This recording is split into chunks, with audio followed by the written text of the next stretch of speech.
दोस्तों आज की वीडियो में हम ये पता लगाएंगे कि नए लोग स्टॉक मार्केट में एंटर कैसे कर सकते हैं, क्योंकि सबसे ज़्यादा कमेंट्स और रिक्वेस्ट मुझे इन्हीं चीज़ों के बारे में आ रहे थे कि हम स्टॉक मार्केट में इन्वेस्टमेंट शुरू कैसे करें और अच्छे स्टॉक्स कैसे पिक करें जिसमें हम कंपाउंडिंग के जरिए अमीर बन सके। तो इन्हीं सवालों का जवाब आपको इस वीडियो में मिलने वाला है और मैं कोशिश करूंगा कि जितने भी डिफिकल्ट कॉन्सेप्ट्स है मैं उनको सिंप्लीफाई करके समझाऊं।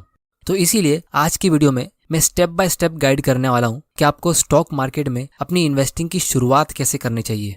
और मैं कुछ चीज़ें ऐसी भी बताऊंगा जो आज मैं सोचता हूं कि काश किसी ने मुझे बता दी होती जब मैंने अपनी इन्वेस्टिंग की शुरुआत की थी, तो मेरी जर्नी काफ़ी आसान होती।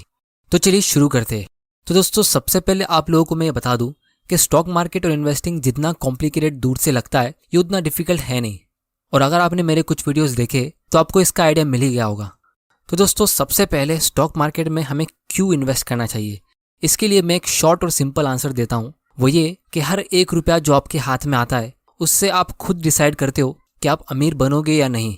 क्योंकि जब आप वो पैसों को कोई फालतू जगह खर्च कर देते हो तो वो आपके हाथ से हमेशा के लिए चला जाता है। लेकिन जब आप वही पैसे को अच्छी रिसर्च करके कोई अच्छी जगह इन्वेस्ट करते हो तो वो लाइफ टाइम आपके लिए काम करता है, यानी वो हमेशा के लिए आपका गुलाम बन जाता है।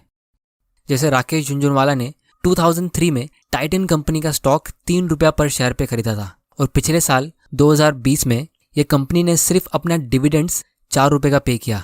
मतलब जितने का इन्वेस्टमेंट किया है उससे ज़्यादा का इनकम उसे हर साल मिल रहा है और इसके स्टॉक का प्राइस 1500 के भी ऊपर है। तो आई थिंक इतना मोटिवेशन काफ़ी है आपको ये समझने के लिए कि कैसे स्टॉक मार्केट में आपका पैसा आपके लिए काम कर सकता है और फाइनेंशियल फ्रीडम एक लाइफ में इसके ज़रिए ईजिली पॉसिबल है। लेकिन ये सब चीज़ की शुरुआत तब होगी जब आप इन्वेस्टमेंट शुरू करोगे। तो सबसे पहले एक बड़ा सवाल मुझे बहुत लोग पूछते हैं कि हमें कितना पैसा चाहिए स्टॉक मार्केट में इन्वेस्टिंग शुरू करने के लिए। तो यहाँ पे गुड न्यूज़ ये है कि इसमें आप एक छोटे से अमाउंट से भी इन्वेस्टमेंट शुरू कर सकते हो। अगर आपके पास ज़्यादा पैसे नहीं भी है तो भी आप छोटे से अमाउंट से जैसे 500 रुपये से भी स्टार्ट कर सकते हो। और मेरे हिसाब से आपको एक छोटे से अमाउंट से ही स्टार्ट करना चाहिए, क्योंकि जब हम किसी भी चीज़ में न्यू होते तो स्टार्ट में हमसे गलतियाँ होती ही है। तो जब आप एक छोटे से अमाउंट से शुरू करते हो तो आपकी गलतियाँ इतनी एक्सपेंसिव नहीं होगी। तो इसीलिए स्टार्ट में आपको सिर्फ वही अमाउंट इन्वेस्ट करना है जिसकी आपको ज़रूरत नहीं है, जैसे आपका पॉकेट मनी। और लोन लेके आपको बिल्कुल भी इन्वेस्ट नहीं करना चाहिए। ऐसा कोई भी पैसा इसमें इन्वेस्ट नहीं करना चाहिए जिसकी आपको शॉर्ट टर्म में ज़रूरत लग सकती है। और हो सके तो एक इमरजेंसी फंड साइड में रख दो ताकि कोई इमरजेंसी के टाइम आपको कोई स्टॉक्स को बेचना ना पड़े। फिर उसके बाद हम ये समझने की कोशिश करते कि हम किसी स्टॉक को पिक कैसे करें और उसकी रिसर्च कैसे की जाए।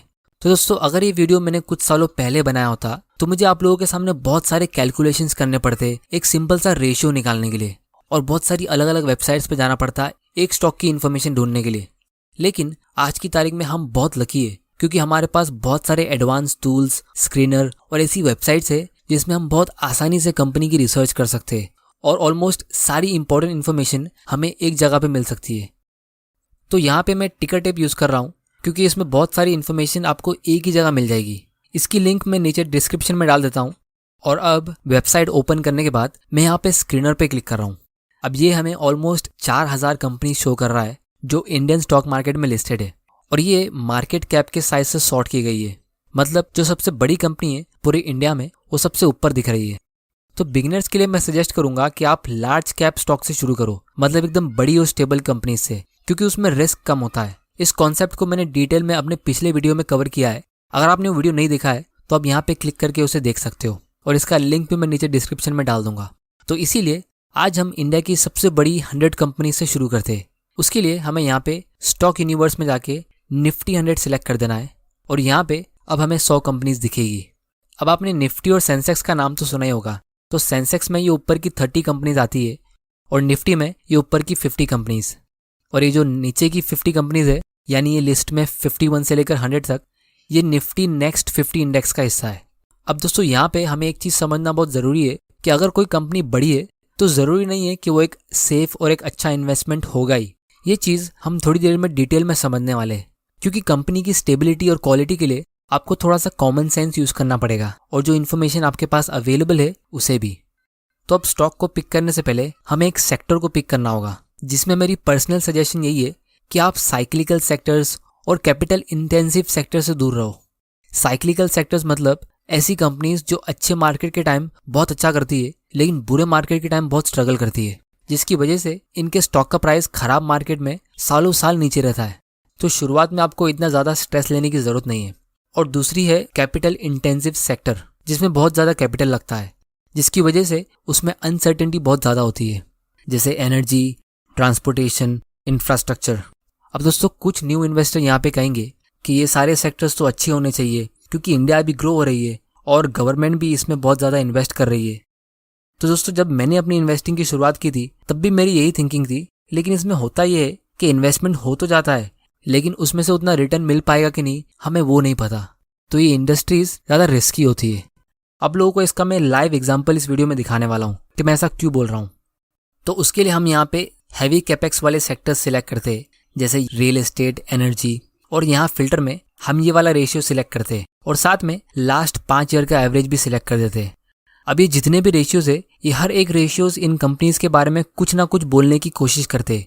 कुछ रेशियोज बहुत ज़्यादा इंपॉर्टेंट होते और कुछ इतने इंपॉर्टेंट नहीं होते, लेकिन जो इंपॉर्टेंट रेशियोज है हमें उनको एनालाइज करना बहुत ज़रूरी है और इस चीज़ को मैं आने वाली वीडियोज़ में डिस्कस करूंगा। तो अब आप इन कंपनीज का रिटर्न ऑन इक्विटी देख लो। रिटर्न ऑन इक्विटी का मतलब होता है कि कोई भी कंपनी ने अपने इक्विटी इन्वेस्टर्स के हर 100 रुपये पे एक साल में कितना रुपए का प्रॉफिट कमाया। तो अगर किसी कंपनी ने उसके इन्वेस्टर के 100 रुपये पे सिर्फ 5 या 7 रुपये का प्रॉफिट अर्न किया तो उससे अच्छा वो इन्वेस्टर्स एफडी में इन्वेस्ट कर लेते, उनको इतना टेंशन लेने की जरूरत नहीं पड़ती। तो कोई भी कंपनी का रिटर्न ऑन इक्विटी अगर सिंगल डिजिट का है तो वो बहुत बुरा सिग्नल है। उसका मतलब ये है कि वो कंपनी अब तक इन्वेस्टर्स के पैसे को सही ढंग से यूज़ नहीं कर पाई है। और यहाँ पे आप देख सकते हो ये सारी कंपनीज का आरओई सिंगल डिजिट में है, कुछ कंपनीज का माइनस में भी है, मतलब प्रॉफिट कमाए नहीं है। अभी जितने भी रेशियोज है ये सब पास्ट के, अब नो डाउट फ्यूचर में हो सकता है ये कंपनीज अच्छा कर ले, उसके लिए आपको कंपनी की एनुअल रिपोर्ट पढ़नी होगी, लेकिन पास्ट परफॉर्मेंस से भी हमको बहुत कुछ सीखने मिलता है। क्योंकि समझ लो आप कोई कंपनी के एचआर हो और किसी कैंडिडेट का इंटरव्यू ले रहे हो, तो आप इंटरव्यू के लिए उन्हीं लोगों को बुलाओगे जो कॉलेज में अच्छे मार्क्स से पास हुए, जिनके पास अच्छा एक्सपीरियंस है, जिनका पास्ट का ट्रैक रिकॉर्ड अच्छा है, और फिर उन अच्छे कैंडिडेट्स में से इंटरव्यू करके एक को सिलेक्ट करोगे। आप 4000 लोगों का इंटरव्यू तो नहीं ले पाओगे। मतलब ये कि हम इन 4000 कंपनीज के एनुअल रिपोर्ट नहीं पढ़ पाएंगे।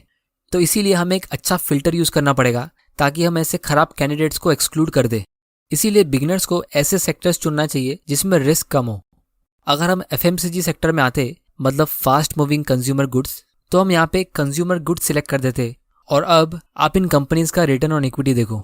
इस सेक्टर में ऑलमोस्ट सारी कंपनीज का आरओई एकदम अच्छा है और ये एक बहुत ही इंपॉर्टेंट रेशियो होता है कंपनी को एनालाइज करने के लिए। तो अब हम यहाँ पे एक रैंडम कंपनी उठा लेते हैं यही सेक्टर में से। अब मैं यहाँ पे कोई स्टॉक का रिकमेंडेशन नहीं दे रहा हूँ, मैं ये स्टॉक सिर्फ एजुकेशनल पर्पस के लिए उठा रहा हूँ। क्योंकि जब भी हम स्टॉक मार्केट इन्वेस्टिंग की बात करते तो लोगों के दिमाग में सबसे पहले वही स्टॉक्स आते जो न्यूज़ में चर्चा में होते, जैसे Adani green, yes bank, Vodafone.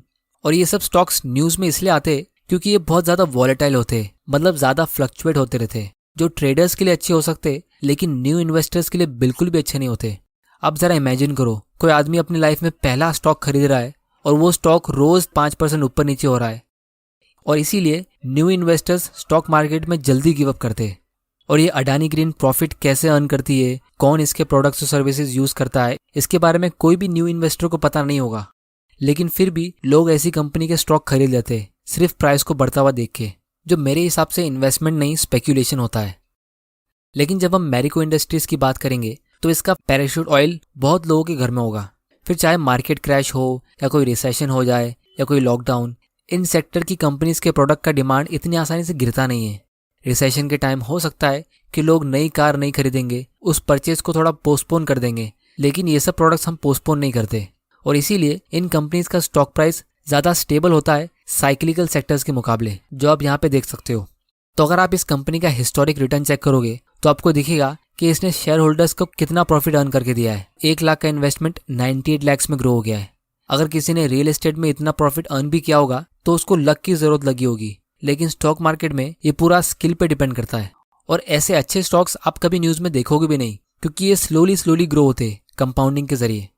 तो दोस्तों फाइनली न्यू इन्वेस्टर्स के लिए मेरा इंपॉर्टेंट मैसेज ये है कि अगर आपको कोई भी स्टॉक में परमानेंट लॉस ऑफ कैपिटल का चांस लग रहा है, मतलब आप कॉन्फिडेंट नहीं हो कि एक कंपनी फ्यूचर में सर्वाइव करेगी भी या नहीं, तो वैसे स्टॉक को आपको अवॉइड करना चाहिए।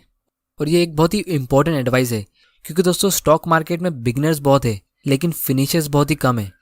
क्योंकि जब भी कोई नया इन्वेस्टर इस स्टॉक मार्केट की दुनिया में आता है तो वो लोग पहली बॉल में 6 मारने की कोशिश करते और जल्दी आउट होकर चले आते। इसीलिए हमें ग्लेन मैक्सवेल नहीं बनना है, हमें MS धोनी बनना है। मतलब स्टार्ट में थोड़ा संभल के खेल लेना है, अपना विकेट बचाना है, यानी अपना एंथुजियाज्म और कैपिटल को प्रोटेक्ट करना है। और लास्ट में आपको ज़्यादा मेहनत करने की ज़रूरत नहीं पड़ेगी क्योंकि कंपाउंडिंग आपके लिए बड़े शॉट्स खेलेगा। दोस्तों ये चीज़ आपको कहीं और सुनने नहीं मिलेगी क्योंकि शायद वो लोगों ने खुद अपनी लाइफ में कंपाउंडिंग का मैजिक नहीं देखा होगा। तो उम्मीद करता हूँ आपको इस वीडियो से कुछ ना कुछ सीखने तो मिला होगा। अगर मिला है तो इस चैनल को सब्सक्राइब कर लेना और बेल आइकन प्रेस कर देना ताकि आप ऑटोमेटिकली नोटिफाई हो जाओगे जब एक नया वीडियो अपलोड होगा। आने वाले वीडियोस में हम एक स्पेसिफिक स्टॉक को चुन के उसे डिटेल में एनालाइज करेंगे। तो आप मुझे नीचे कमेंट करके सजेस्ट कर सकते हो कि मैं कौन सा स्टॉक या कौन सा सेक्टर पिक करूं। अगर आपको ये वीडियो पसंद आया तो इसे लाइक करो ताकि मुझे पता चल सके कि आप तक वैल्यू पहुंच रही है। नहीं पसंद आया तो डिसलाइक करो। आपका वैल्यूबल टाइम देने के लिए thank you and good bye.